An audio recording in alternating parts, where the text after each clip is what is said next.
Bismillahirrahmanirrahim. Assalamualaikum dan salam sejahtera.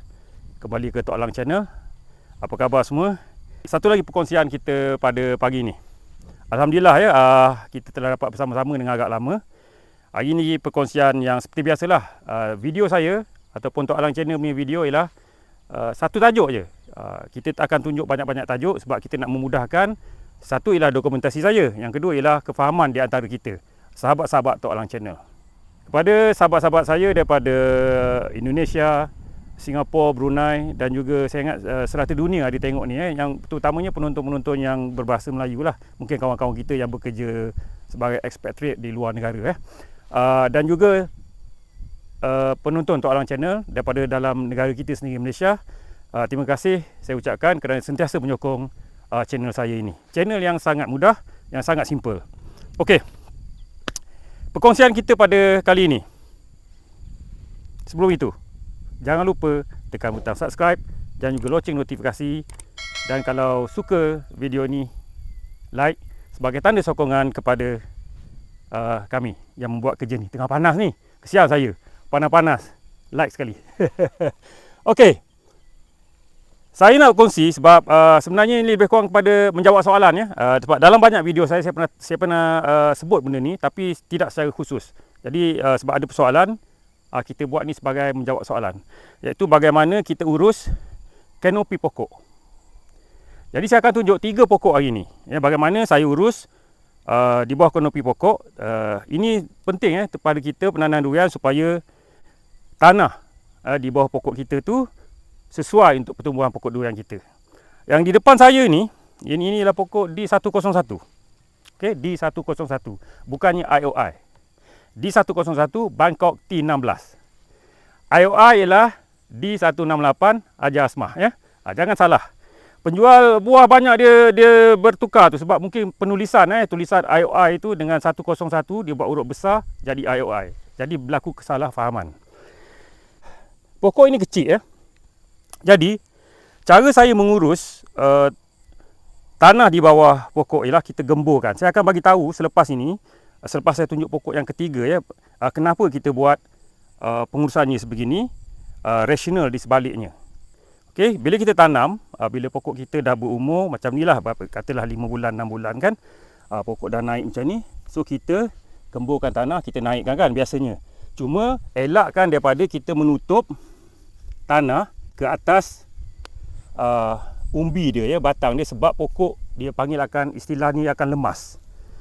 Pokok akar dia akan lemas kalau kita tutup ya tanah.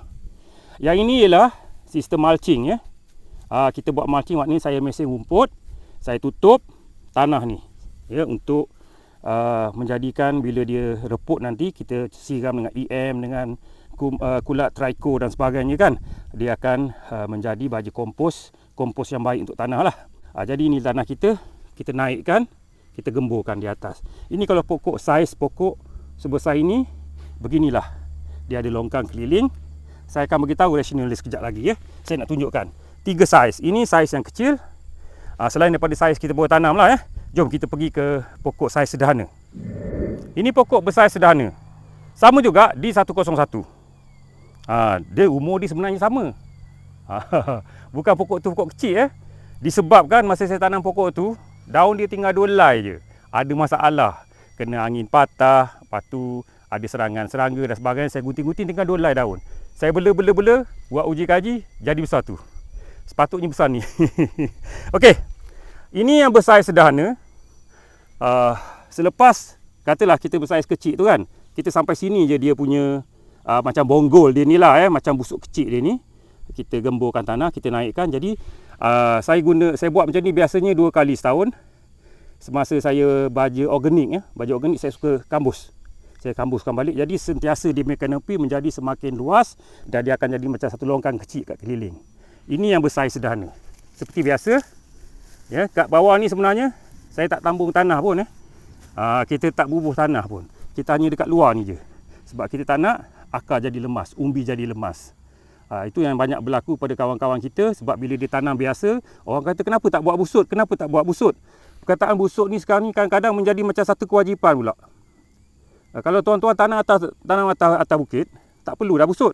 Saya mungkin perlu busut, tapi masa saya tanam dulu, macam saya katalah, saya punya projek ni berdikit-dikit, sikit-sikit saya buat, dan semasa saya tanam dulu, saya tak tahu pun kawasan ni boleh naik air banjir besar. Sebab dulu saya tanam lima tak ada banjir. Tahun lepas kena banjir. Berdebar rasa. Naik air juga ni. Tapi kawasan ni dia last kali naik air. Kalau banjir besar di Ulu Dungun tu, ni last kali naik dan dia akan surut dengan cepat. Mungkin sehari 2 hari, insya-Allah pokok kita setakat ni selamat. Adalah pokok 2 yang mati tu. Yang mati kita tak tunjuk. Takut orang jadi kecewa tanam durian. Ini saiz sederhana. Jom kita pergi kepada saiz yang besar. Okey, kita sampai kat pokok kita yang besar ni.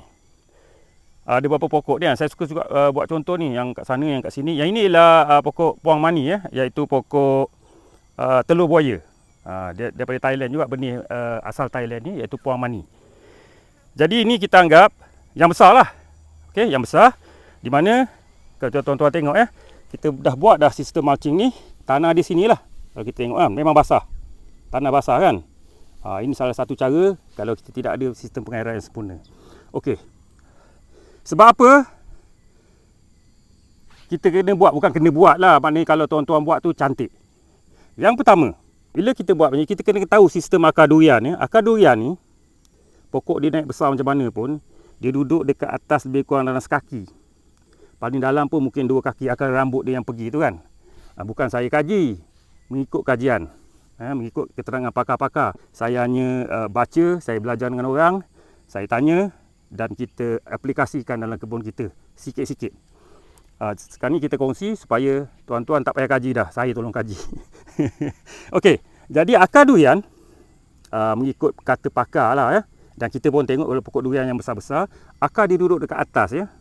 Iaitu dalam sekaki 2 kaki dekat atas, dia aktif kat atas tu. Bawah pun ada, akar tunjangkan terus ke dalam untuk pegang pokok kita.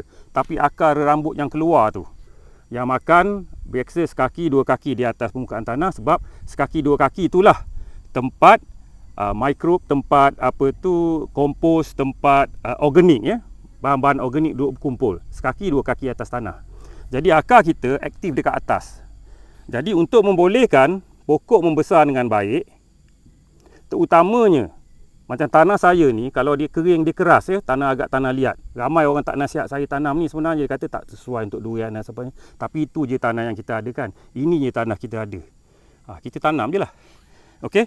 Jadi akar perlukan tanah yang lembut, yang gembur untuk dia mengembang ataupun pergi membesar. Dia akan besar ke situ. Okey, itu cara akar membesar. Jadi dia perlukan tanah yang gembur, so kita gemburkan. Kita gemburkan tanah kita dengan cara yang begini, insya-Allah akan pergi. Itu yang pertama. Yang kedua, apabila kita membaja, biasa kita ikut kanopi pokok. Kita letak kat sini sebagai contoh kan. Kalau tuan-tuan rajin, masa kita baja, kita gali sikit buat longkang tutup. Kalau tidak pun, kita hanya tabur ikut kanopi pokok di ujung daun ini, akar duduk sini ni. Jadi apabila hujan, apabila kita siram dan sebagainya, baja yang tadi yang larut dalam air, dia akan mengalir ya.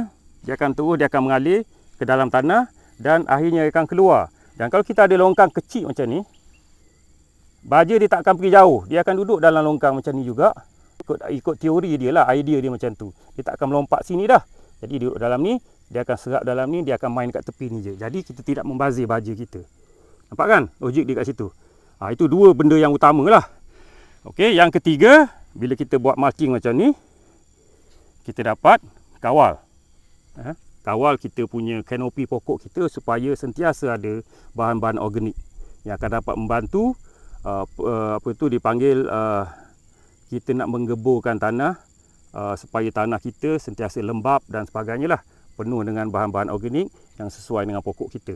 Dan bila kita siram siram kulat trico tu dan sebagainya, terus kita boleh siram ke atas rumput-rumput yang kita mesin tu kan. Kita mesin, kita kumpul.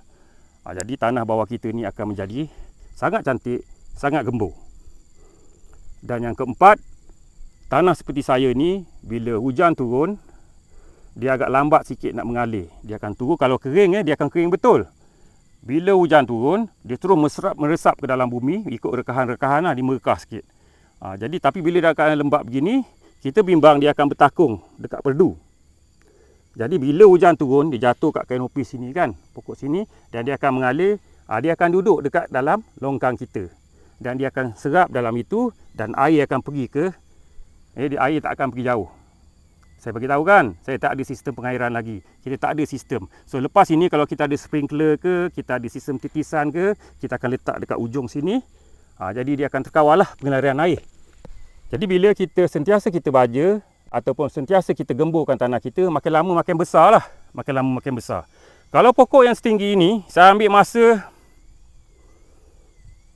15 minit. Paling cepat. Satu pokok. Kita cangkul. Dan insyaAllah tak payah masuk gimnasium. Kita akan jadi macam Sazali Samad. Masuk Mr. Malaysia.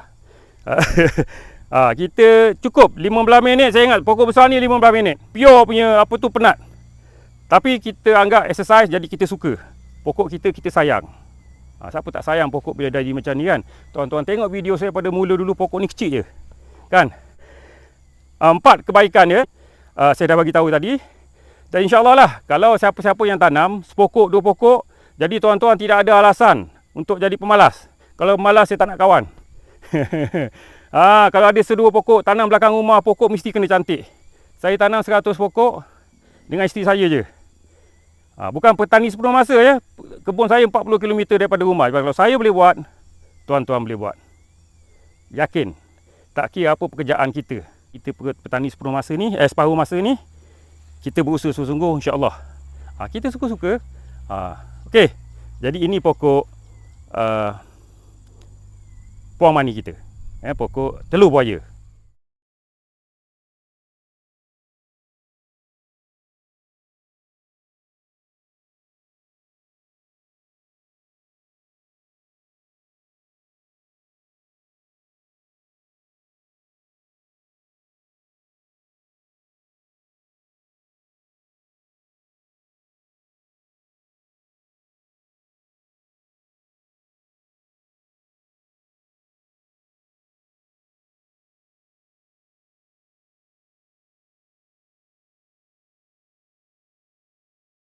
Nampak kan? Saya rasa itu dulu perkongsian kita buat kali ini, supaya dapat bermanfaat semua. Sekian. Assalamualaikum. Bye-bye.